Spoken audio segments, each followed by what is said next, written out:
news from around the galaxy. It's time for the Big Sci-Fi Podcast. It's time to turn up the volume. Woo! Set the dial to fun. Reaching warp speed. Adeena, Brian, Cris, and Steve. The biggest sci-fi podcast in the galaxy. It's time for the Big Sci-Fi Podcast.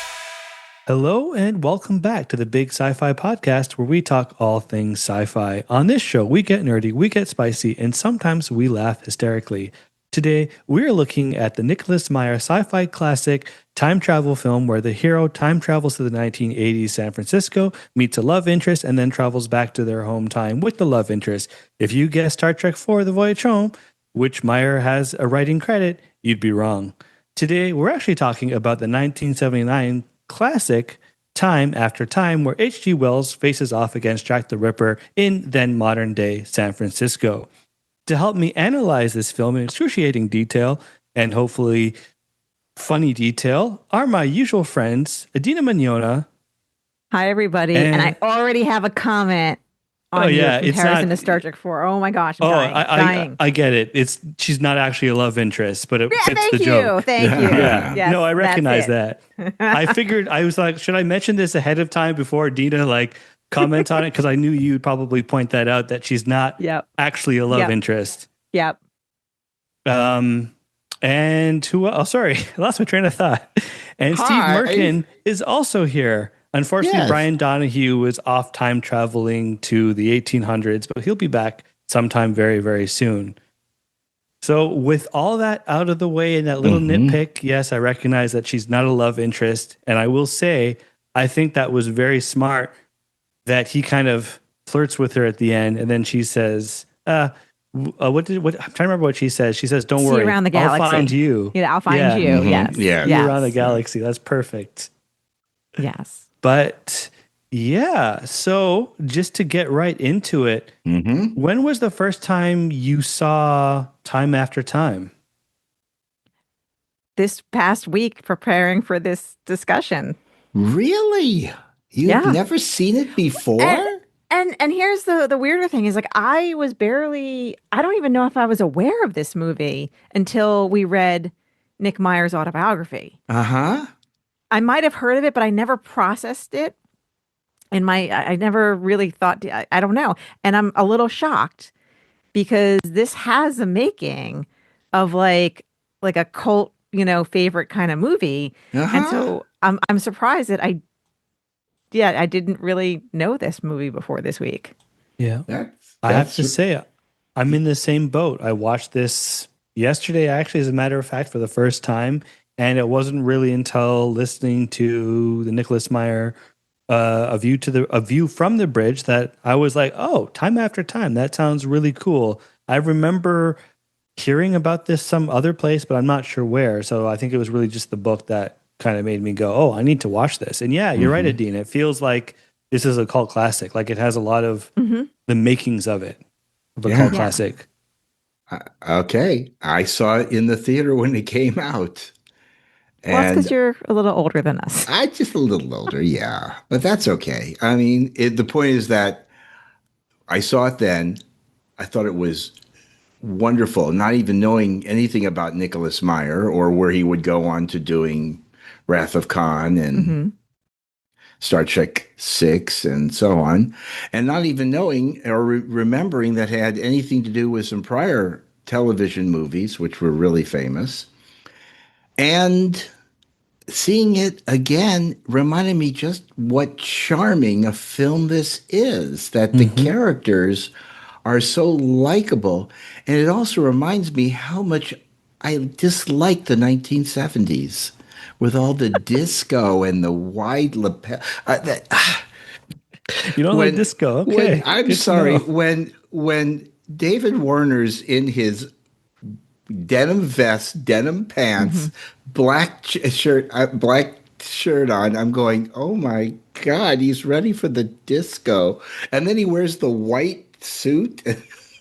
I'm going, holy moly, those are bringing a little PTSD of the 1970s. Sorry, folks. Yeah, and while I was born in the 70s, I don't remember that, I was very, very, I remember the 70s Yeah. or things that happened in my little universe because I was like 4 and 5 years Mhm. old. But yeah, I don't remember any of yeah. As I said to my wife when he was at the disco where he's meeting one of the victims he's going to have, I'm going, thank God for punk rock and new wave music because it killed disco. So, Jeez. You're like, what's the character's name in The Martian who's just stuck with disco? oh no, that's Because his, that's the main character. Yeah, Think of his name. Mark. Yeah, Mark Wahlberg. Mark not- Watney. Watney, Mark right? Watney, yes. Yes, where he goes, you have terrible taste in music. And I think again when we reviewed the Martian, I brought up how I'm in the theater, and all of a sudden, as he's on the road in his little van, and they start playing Waterloo, and I'm going, oh, not ABBA. What's wrong with Oh. Waterloo? You have not heard Waterloo until you've heard it in like The with violins. Klingon? In Klingon, No. I would love it in No, Klingon. Klingon. Thank you. I love Waterloo, but that's beside the point. Okay. I have to say, like, watching this film, I love that time period, so I'm always excited by it. Mhm. But I will say the time where it really kind of hit me that, oh, this is an older movie. Whereas like some of the dialogue between why am I blanking on her name? Help Amy. me out. The main character, the love Yeah, interest? when they're Amy. having that Amy.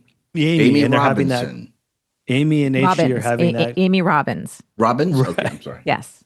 Yes. Amy and HG are having a conversation, and she's saying a bunch of weird things, and she's coming on to him like some of this dialogue is a little interesting. Watching It's definitely a watching sign it of the now. times for sure. Yeah, That made it a little hard to watch, but it was also, I think, true to the time that this movie was written in. right. Yeah, exactly. Yes. But what were your overall? Actually, Adeena, what about for you? What were your overall thoughts having heard about this? I guess recently, and then just watching this for the first time. Well, generally I liked it. I really had to get past some of the, some of the 1970s cheesiness, some of the fact that there is some cringe aspects to how things were. But overall, I thought the concept it was very interesting. The idea that H.G. Wells is chasing Jack the Ripper, into the future, but then, his overall take at the end is, I don't want to actually be an inventor or do this. I just want to write stories about it. So that's kind of cool. So yeah, in general, I liked it, but there was a lot of cringe I had to like knuckle through. I guess is the. Yeah, I kind of feel this. Oh yeah, sorry. Go ahead, Chris. Steve. No, I was going to say but as an example of the times, the women's liberation movement was going on from the early 70s. So she felt empowered that she could invite him to lunch and invite him to the house and invite him to have breakfast the next morning at their place. So it showed there was, even though it was a little cringy, she was in control of the situation with their relationship. Yeah. Some of the dialogue, though, which I won't repeat on here, this is something, go look it up on IMDb. Find the scene when they're at the apartment for the first, like at her apartment for the first time. This is a family show, so I won't say it, but like some of the comments she makes, I'm like, ooh, I get what they're trying to do.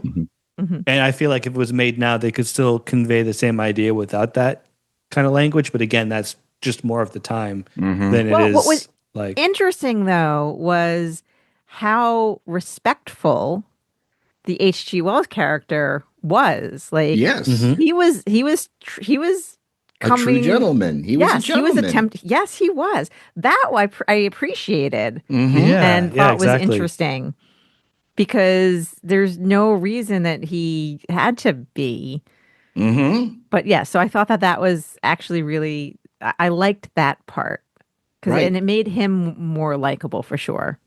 Well, remember, there's the scene where he's got Amy, Jack the Ripper, and H.G. Wells agrees to his terms, and he says, "You on your honor as a gentleman." And then Jack the Ripper says, "But you forget, HG, I'm not a gentleman." Yeah, I was thinking that. I was thinking like this, like, does he really think that after all He's a this, he's going to be a gent? Like, I was thinking that. I had that thought. Yeah. Like, that was really? Are you that appropriate. gullible?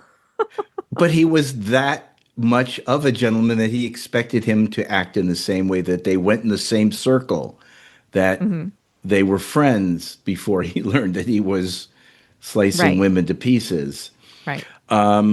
What else? What it got me about the movie after years later, was the fact that Malcolm McDowell in 1971 starred in A Clockwork Orange, Yes. where he played Yeah. one of the worst villains Yes. of society that society could create. David Warner plays Jack the Ripper, and then a few years later, he plays Bob Cratchit in the George C. Scott version of A Christmas Carol, and you can see he's this very gentle person. So you got two actors who play their parts very well, and it came across in the movie exceptionally well. I guess I didn't realize how much of a time difference there was between that. This was that many years. This is like 8 or 9 years after Clockwork Orange. I know. I had to look it up. Yeah, Malcolm McDowell looks so young, and I actually, right. I did not think about that. Yeah, what I thought was interesting is that Nick Meyer was saying in the book that he cast against type, and David Warner wasn't really considered to be like a bad guy. But it's funny watching it now because I guess when I started really watching good bad guy. Yeah, when I started watching Trek, and him showing up in different things, and like the Cardassian, there are four lights, all those things. It's like I associate David Warner as being not necessarily being a bad guy, but I can buy him as a bad guy as well as I can buy him as a good guy. So I feel like it's fun, like hearing that people didn't buy that he could be bad, because I like well, it's David Warner. Yeah, of course he could. Like he can do that. So it was interesting seeing that because he nailed Jack the Ripper. Yeah. Yeah, because he was just, you could see him. He was like torn with, I don't want to do this, but I can't help myself. And he just goes ahead and does that. And yeah, the cops that are arresting them and all that are really something right out of Columbo from the 1970s. They're kind of like, we're going to get you. We're going to, and finally H.G. Wells agrees to, plead guilty to everything just so they'll go and find what happened to Amy. And it turns out, spoiler alert, folks, it's not Amy who dies. It's her good friend. So it's just too bad. But Yeah, they did who that. was just trying to look out for a friend. She's like, hey, there's a cute guy here. I'll give you your space. And that all led to her death. I'm like, what a brutal ending for her storyline. Yes, Granted, she exactly. wasn't like a main character, but I mean, that was not as dark as I was expecting, even though I know we're dealing with Jack the Ripper. Well, like the opening sequence when you have the Lady of the Night on the streets of London, and there's Jack the Ripper. You don't see him. You only see him with his gloves on, his pocket watch that makes music, and then you see how she's killed, which you don't actually see it. So it's not really, in violence-wise, this is not really a gruesome film at all. No. And I don't think it was meant to be. They were just trying to juxtapose the gentleman that was H.G. Wells and the cruel man that happened to be Jack the Ripper, or his character of, what is his actual character name? He's as John I can't. John Leslie Stevenson. John Leslie Stevenson. Thank you. Yeah, which is, if that's I guess that was the character's name of Jack the Ripper in the books. And I do like in this movie, and also the one that we previously talked about, which is The Time Machine, that the main character goes by the name of the author of the book. Where in In the book, The Time Machine, he doesn't call himself H.G. Wells. He calls himself in the book just the time traveler, the Yeah. time traveler. Yeah. So you've made this very personal by making H.G. Wells himself, not only the writer, but the inventor in both films. And I like that. I like that a lot. What I didn't really like was the look of the time machine on the outside. It looked like something that you would see at a carnival that children would ride in. Yeah, I could see that. Whereas the one in the time machine was Victorian and cool. But this one looked like kind of, though the inside was neat with the controls and everything. Yeah, I like the inside a lot. But the outside looked like it would be, at a carnival. Yeah, and that was my only drawback. I felt like it wasn't really a drawback for me because I didn't think it looked bad. I was like, okay, this looks like what you would expect.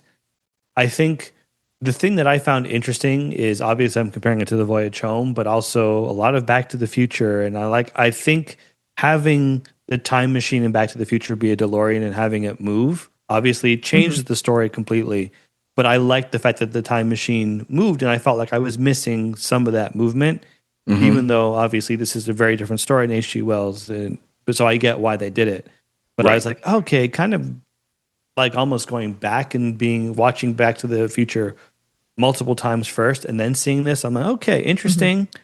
But I like in some ways how Back to the Future handled time travel a bit more. Right. But I think it worked for the story, and that so overall, I thought, the look was kind of cool. I did really like their explanation of how everything worked, and I liked. But go ahead. I feel like there was barely explanations for how anything worked. In what sense? Because I felt like he was telling you, like, okay, if you pull out this thing, then this thing will happen. I'm like, okay, we have enough so that when it happens in the plot, we understand what was happening.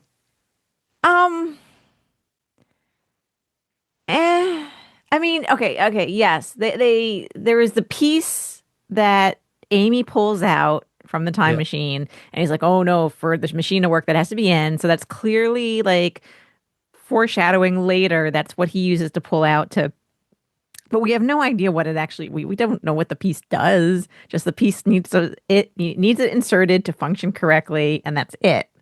But we didn't know that he was going to go to basically be sent to oblivion with it out. He did say that. He did say that if you pull that out, the passenger is sent away. No, he didn't say I thought that. he explained that inside the laboratory. You're right. I was confused because I took it as you would just be stranded in whatever time you were sent to. Right. Like you wouldn't be able to use the machine to get back. That's how I took it when he first explained it.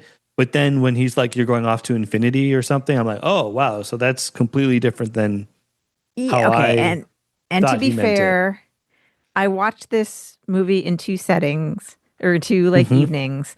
And I might have, the reason for is because the first evening I might have been having trouble staying, having nothing to do with the movie. It was just solely me and lack of sleep. So it's possible I zoned out during some explanation during the opening scenes. It was a little dry, so you could easily see why you might have, I was action tired. wasit there. Yeah. I was tired. So at some point, yeah. So when he gets to the future, that was when it got, and when he, it was getting interesting when he catches up with Jack the Ripper in the future. And that's when I deliberately turned it off because it was getting interesting. I'm like, okay, I do want to be awake for this. So, yeah. Okay. Yeah. I might have missed a little bit. I did start to drift off near maybe a little bit before the third act. But again, that's not the movie's fault. I've just been very tired the last little bit. I traveled to Florida on Friday and then flew back. So it's just been a lot of that. So just feeling fairly sleepy, but yeah, I did doze where I was like, oh, did I miss something? I don't think I missed anything critical, but I totally get, especially at the beginning, it is a bit slower. And I was kind of, I was interested, but I'm like, okay, I'm ready for him to be in the future now. I'm ready for the time travel to happen. Right. And they didn't really spend a long time in Victorian London. They spent more time the leading up to the dinner where H.G. Wells is there and the other people and Jack the Ripper as well without them not knowing who that is, Jack the Ripper. So they got to the action fairly quickly. Yeah, fairly without, quickly. dragging.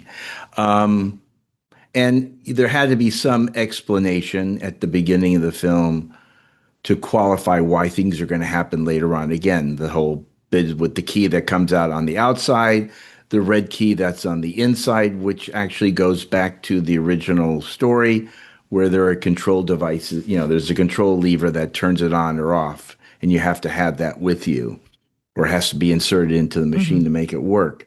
But I did like when at the end, when Jack the Ripper's inside of it, and he looks over and he realizes they can pull the release because he knows that works because he was in the room when they got explained at the beginning of the film. So he knew that when that was going to happen, and he looked over and he just nods at H.G. Wells, like, go ahead.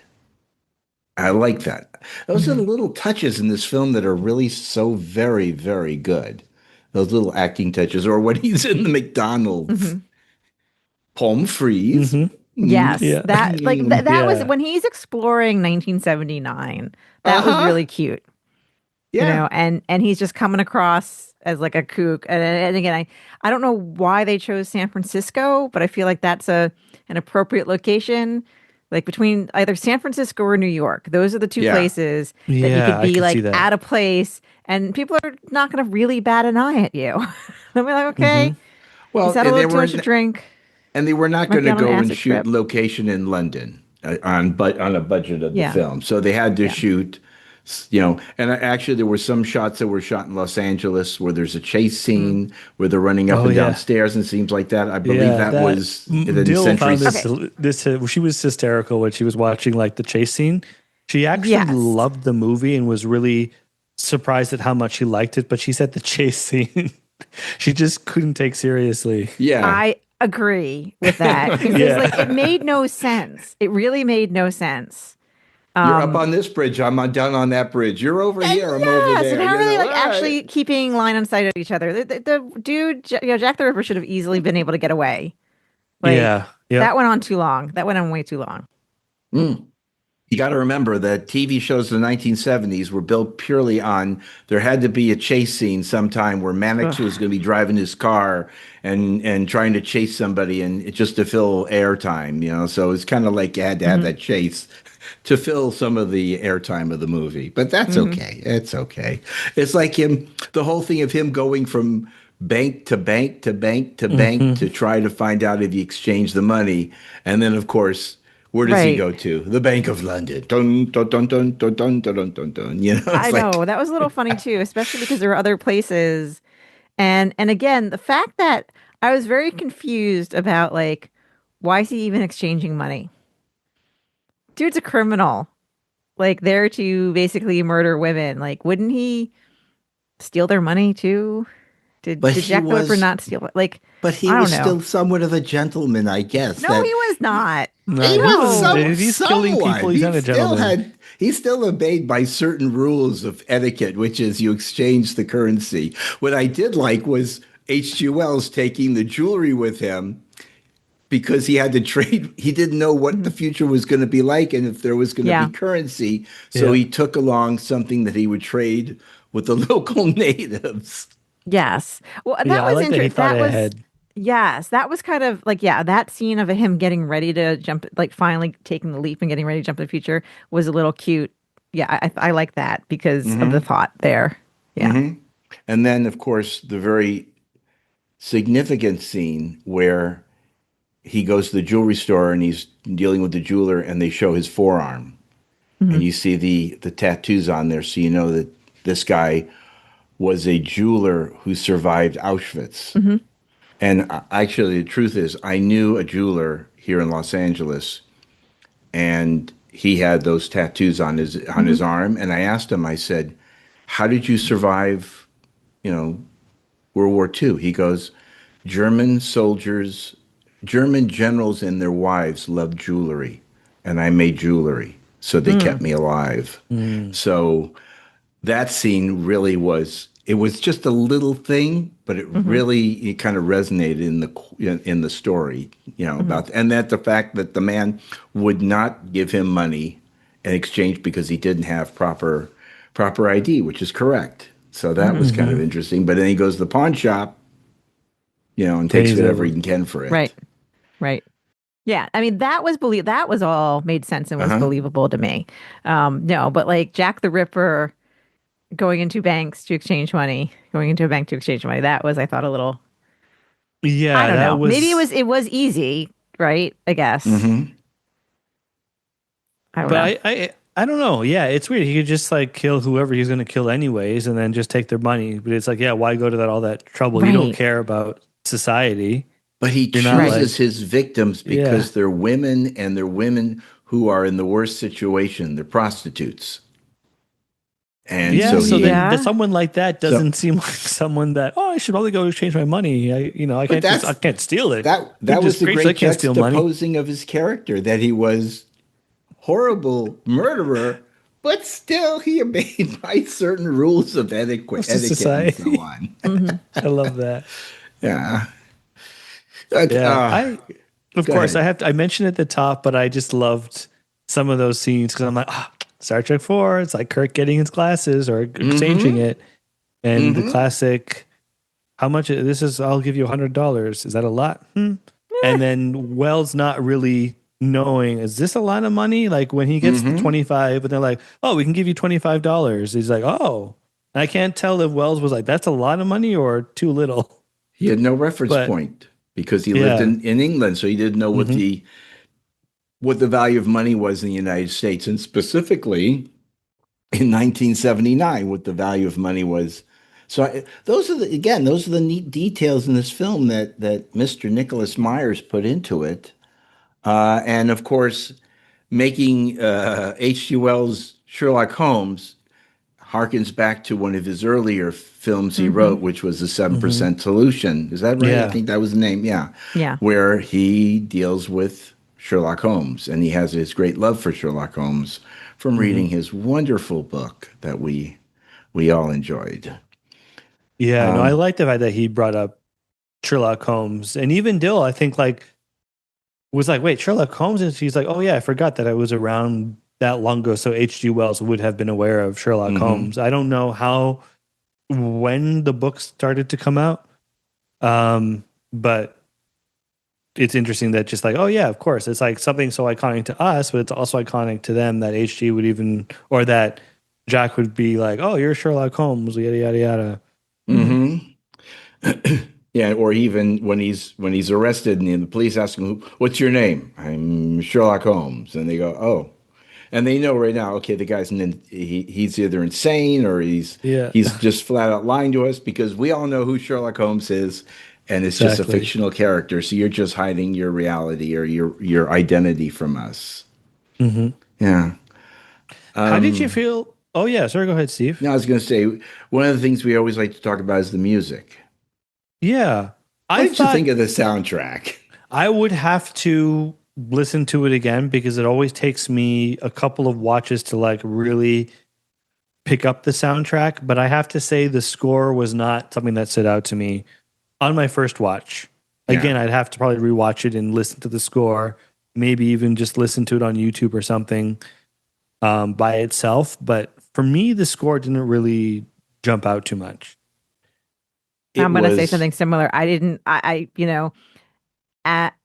the movie was over and I was thinking about getting ready for our discussion this evening, it occurred to me that like I had no, I mean, other than the disco music in the scene where they're at the disco, Mhm. I was completely unaware of the music.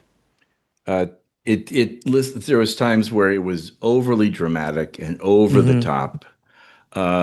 Whereas there's a lot of other films we watch, and the music just, it's part of the story. It moves the story along. But I didn't feel that same way, even though this director, Miklos Rosa, did. I'm trying to look back to see what he did as a composer of other films and so on.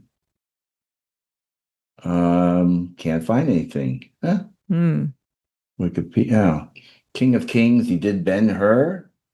Okay. Knights of the Wow. Round Table. Ben-Hur. Lust for Life.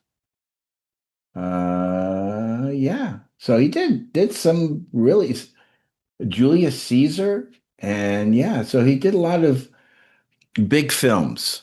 So maybe Mhm. that's Okay. where maybe that was where it was a little over the top type of Okay. music as far as I felt. That's what I felt. Yeah, what's interesting about it, I guess, and this is like obviously this is his first film. This is Meyer's first movie, so he doesn't have a ton of experience. But just hearing him talk about how much, for both Wrath of Khan and with Undiscovered Country, how much time he spent listening to different composers and then trying to find the right person and really having a vision for the score, which you can hear in both those films. We're like, okay, those are spectacular scores. For me, they feel like, yeah, there's no other way they could have done, like there was no better score than what they picked for that movie. Whereas I feel like time after time, the score was kind of just there. Yeah. But again, I maybe take that as either the studio wanted something different or just Meyer himself was just not as experienced because, again, this is his first movie. Yeah. I'd So have you to can really see refer the back. evolution of that when you track his films. But yeah, I thought it did what it was supposed to do. And it was there. It was there. Again, I have to re-listen to it and actually just sit down and decide how I like it. But I'm very much like Adeena, where it's just, yeah, it's there. It wasn't awful, but it wasn't great. Well, Or- I would even say it wasn't like it was just to me. I guess it was not there. I guess is the It was what I- not what I mean. memorable. Right. Yeah.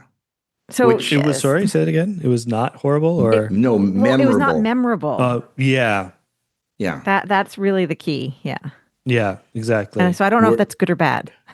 Well, Right. I think unfortunately that's a bad thing because the score shouldn't take you out of the film, but it should enhance it and make Yeah. you kind of, But maybe I it don't know, did. like you it. know, maybe the non-memorableness. I don't know. That's the thing. Yeah. I don't know.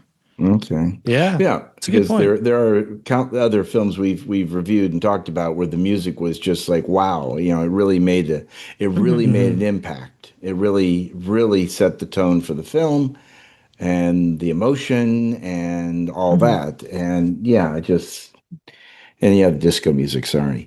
Anyway, I got away from that. I'll leave that alone. What did you think about? I'm going to ask you, Cris. What did you think about the flat tire bit in the whole film? Was that just like another get the character away so he could go do something else? Yeah, that seemed like, okay, that's a little like it's an inconvenient, what is it? No, a convenient inconvenience. It's just like, oh, they Yes. just happened to get the flat tire. So that would allow time for Jack the Ripper to do his thing. And I'm like, okay, I mean, it's reasonable. I wasn't angry at it, but I'm like, okay, they clearly did this so that they could allow time or Jack to do what he wanted to do to make it worse and be like, oh my God, we got to solve this problem. Right. But yeah, I was fine with it. Or the fact that when Jack the Ripper takes Amy hostage and they're in another car and he gets all the way back to her apartment and gets in the car and drives it for the first time and is able to chase them through the streets of San Francisco.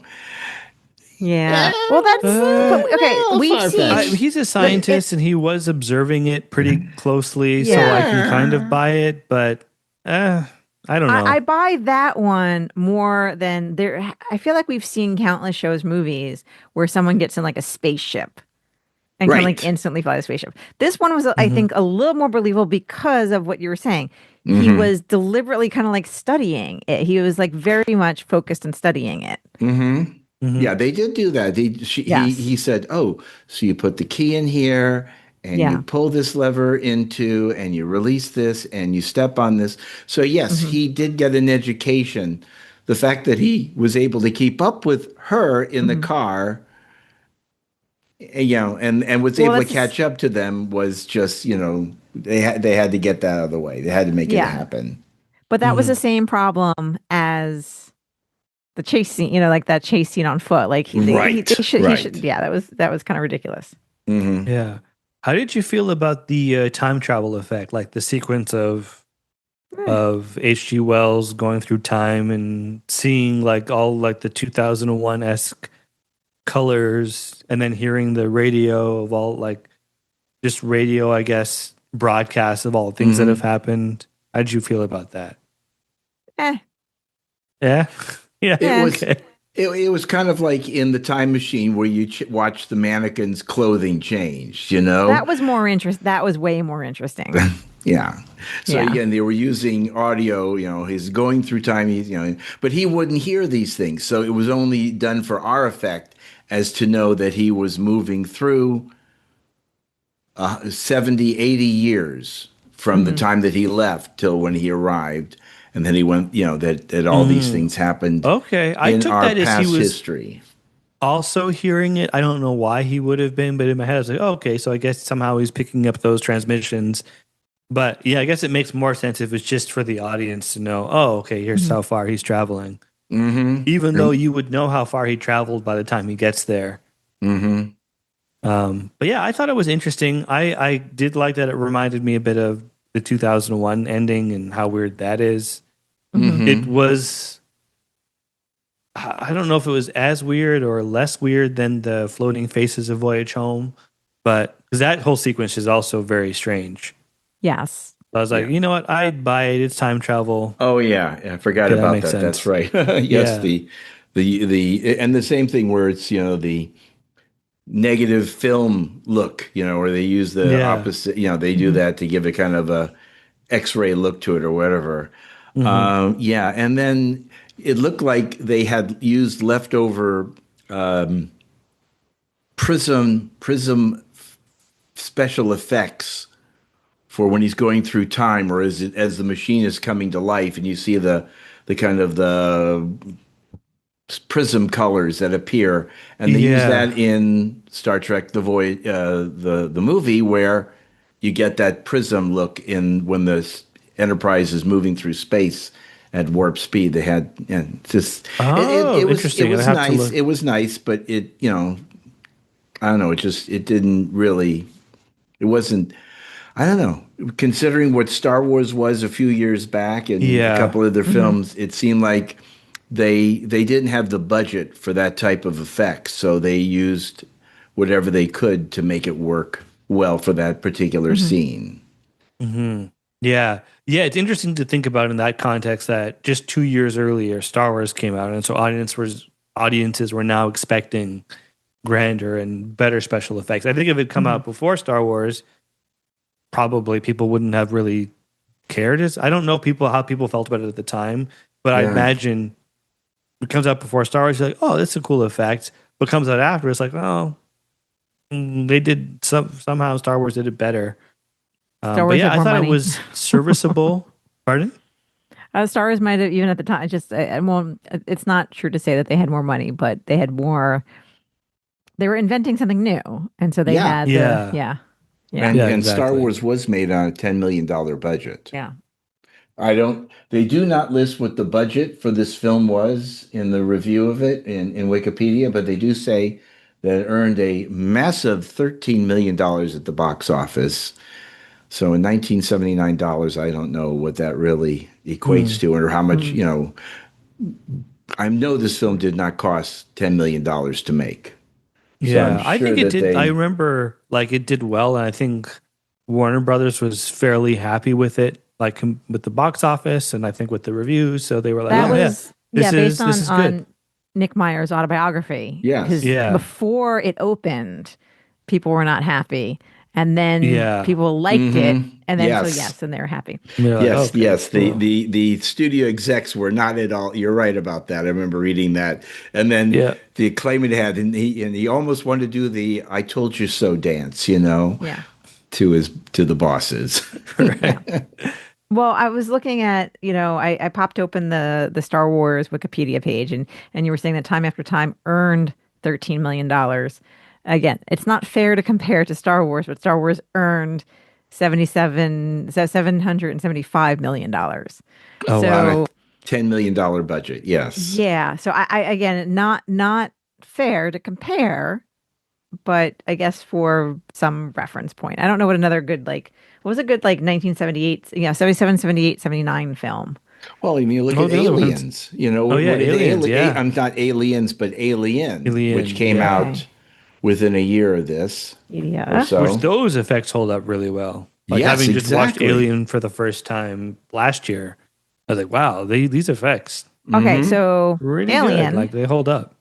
Wikipedia is listing a budget. So Alien, which came out in 1979. Mm-hmm. Okay, Wikipedia is listing that budget as between 8.4 and 14 million, but earning between 109 and 188 million. Now, again, I also don't know why there's a big range there, but the point being is time after time. I mean, maybe the budget was like $1 million. I have no idea. We're guessing, but like it didn't earn a lot. Definitely didn't. No. Yeah. No. And again, this is where we talk about, Cris, as you said earlier, the beginning of the podcast, is that this film has a cult status to it. That people it may not done exceptionally well in the movie box office for income, but it did do, it's held up. It's one of those fun movies that you can watch and enjoy now going forward. Mm-hmm. Yeah, like the biggest indicator that this is like actually a really good movie is how much Dill is into something, because she doesn't generally love older movies.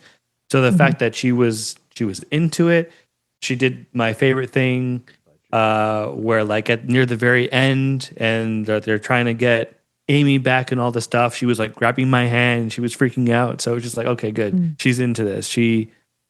She's having a really good time, which means, okay, yeah. Overall, I think they did a really good job. I just Googled the budget for this movie, and it listed at 3.5 million. Okay, 3.5 million. So getting, it made 13 million? Four times it's, and I guess that was enough to call it a flop, but it was enough for it to have critical acclaim, so to speak. Yep. And now we're jumping on to our next topic of our ratings, which is, of course, the 5-point scale developed and patented. I'm not saying the right word. Patent Pending. pending. Yeah, we haven't gotten the ish. official.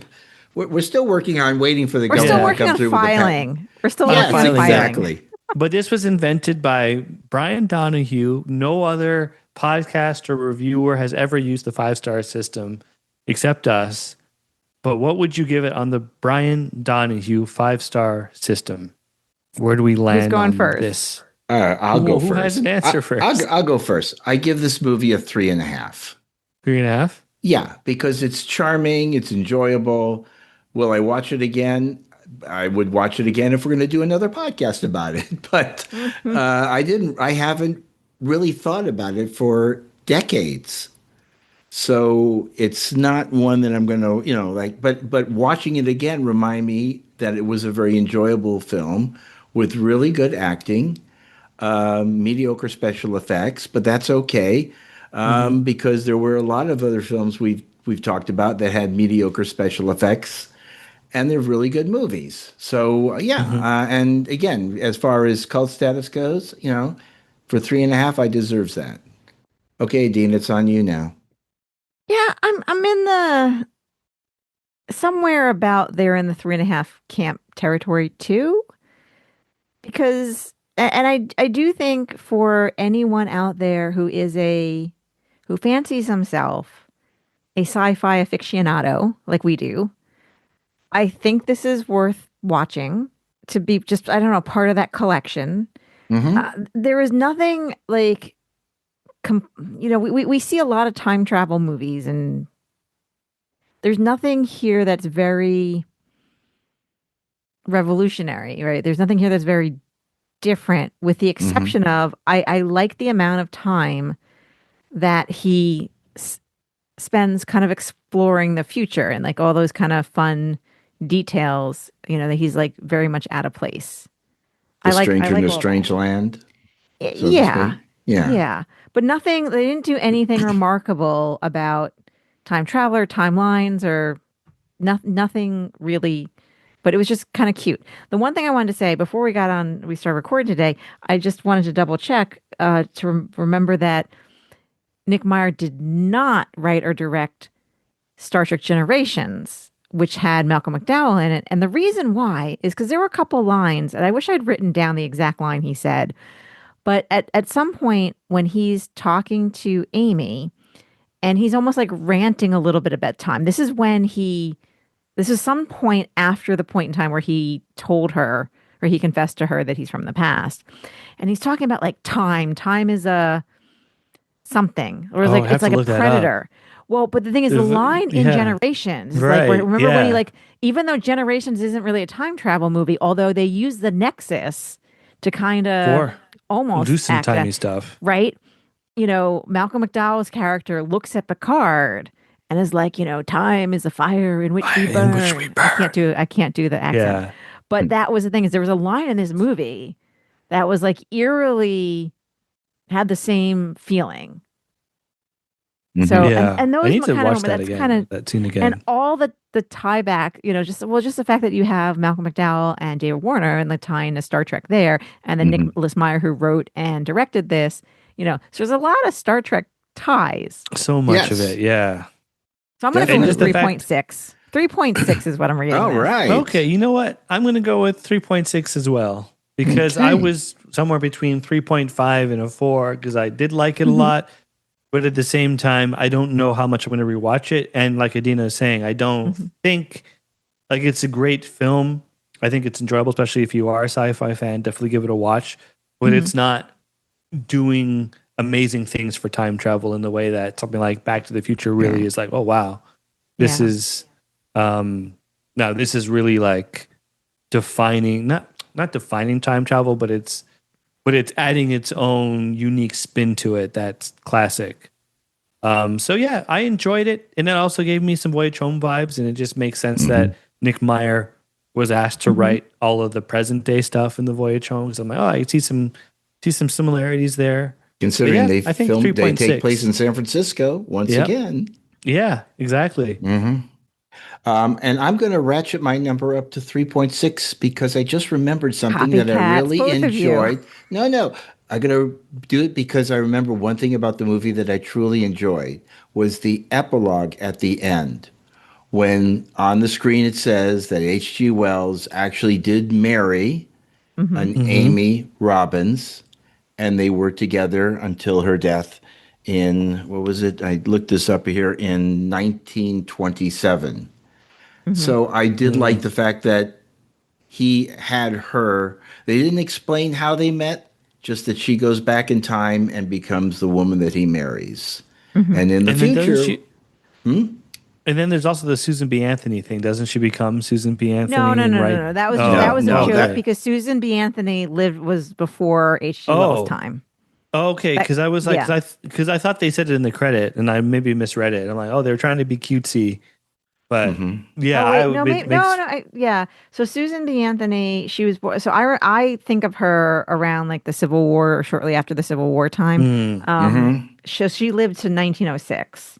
She was born in 1820. Lived in no. I didn't take that as like she's actually becoming. I took that as more of a joke of, because you know, through her theme, Amy's theme throughout the movie is that she is like, hey, look, I divorced my first husband because he was trying to make me into a traditional woman. I am not that. I am, and everything. So that was more of the like, hey, now I'm going to be a contemporary of Susan B. Anthony. Oh, okay. Because I knew it was a joke, but then when they said it in was not a great line. The epilogue, I thought, maybe they're trying to do something cutesy here.